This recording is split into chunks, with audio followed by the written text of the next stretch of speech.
Thank you so much, Steph. It truly will be the dawn of a new day in the U.S. as the book closes on the Donald Trump chapter and the Biden-Harris era begins. Biden and his family arriving in Washington yesterday after an emotional send-off from Delaware.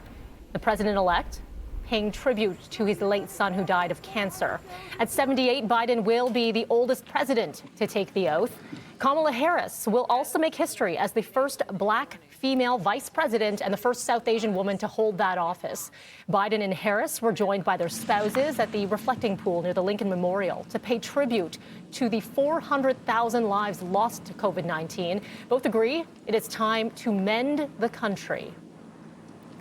It's hard sometimes to remember, but that's how we heal.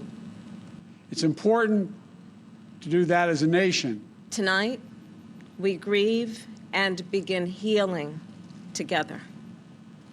Though we may be physically separated, we, the American people, are united in spirit. And a striking sight on the National Mall. Some 200,000 flags are set up to represent some of the people who won't be able to attend due to COVID. President Trump leaves the White House around 8 this morning to begin his journey home to Florida. Vice President Pence will not be at Joint Base Andrews to see him off. Pence will attend the inauguration. Trump will not.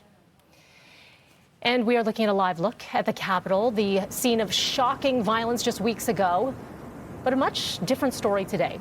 It's time for healing, as they say. The day will start with the singing of the national anthem at 11:30 a.m., followed by the swearing in of the vice president just before noon, and the president being sworn in just after that.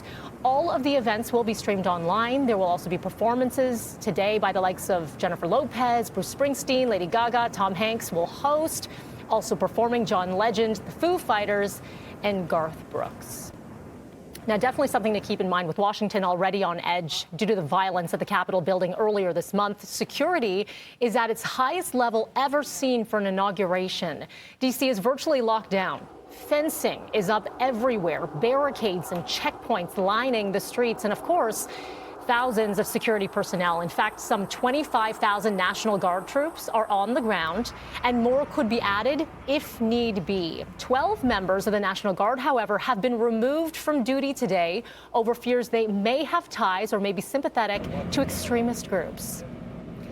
Now, what's happening here at home? Well, this is a live look at Queen's Park, where, due to the recent events at the Capitol and today's inauguration, there will be an increased presence and police presence, I should say. The measures there are being taken in an abundance of caution. There has been no indication of any threats here in Toronto. Now, don't be surprised, though, if you do notice an increase in Toronto police officers out on the streets. The service releasing this statement saying there is no identified threat to public safety. However, given the recent events in Washington, D.C. and other areas of the U.S., the TPS will have uniformed police officers on patrol throughout the downtown area, on Wednesday.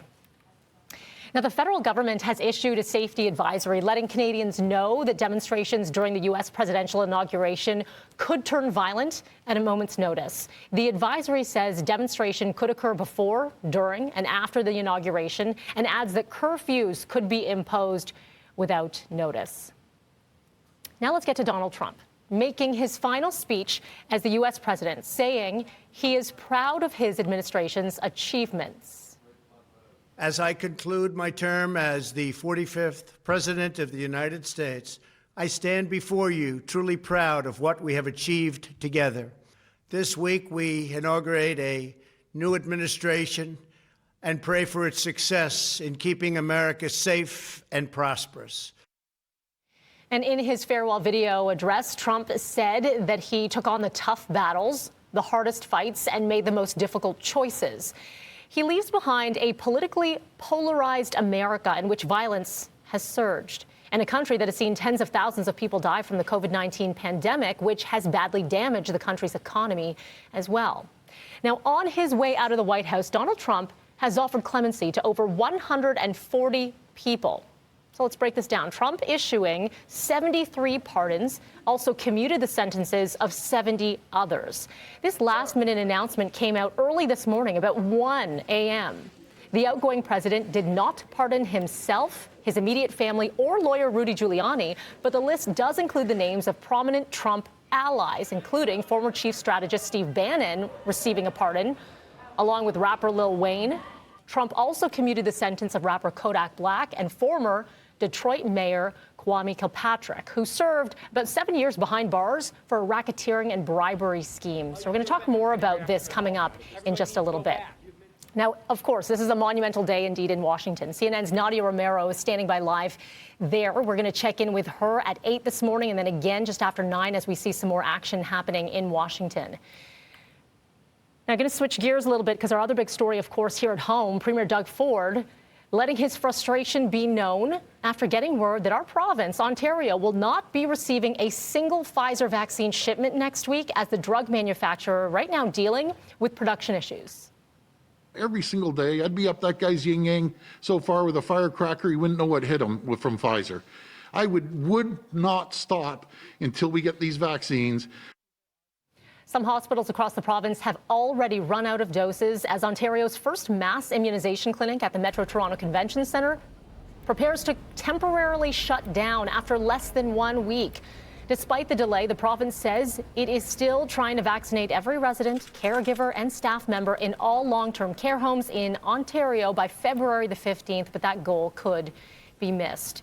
Now, the other big question is, will schools outside of the GTHA be permitted to open up for in-person learning this coming Monday? The province is expected to announce their decision today. Currently, schools in Toronto, Peel, York, Hamilton, and Windsor-Essex must continue operating remotely until at least February the 10th. So again, we're going to be finding out if other regions will follow suit, so stay tuned for that. And from the perspective of a doctor, is it smart to open up schools as we continue to battle through this second wave?